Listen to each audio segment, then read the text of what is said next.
Magandang araw po sa inyong lahat. Ako si Private Rowelyn Ramos, Class 2022 of Philippine Army Reserve. At nais kong ibahagi sa inyo ang isang mahalagang oportunidad na makakatulong sa ating bayan, ang pagiging isang Army Reservist ng ating hukbong sandatahang. Ang mga reservist ay mga ordinaryong mamamayan na may espesyal na tungkulin bilang bahagi ng puwersa ng ating hukbong sandatahang. Bilang isang reservist, ako ay nagkakaroon ng pagkakataong makapagbigay ng serbisyo sa ating komunidad sa iba't ibang paraan.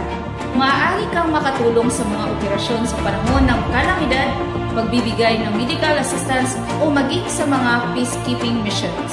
Ang mga pagsasanay na natanggap ko ay hindi lamang para sa digmaan o labanan, kundi pati na rin sa disaster preparedness at community service. Sa bawat pagsisikap at sakripisyo, tandaan natin na ang ating bayan ay nangangailangan ng mga katulad mo. Kung ikaw ay interesado na magiging bahagi ng pwersa ng Langkawal, sumali na sa pagiging Army Reservist. Pusong Reservist.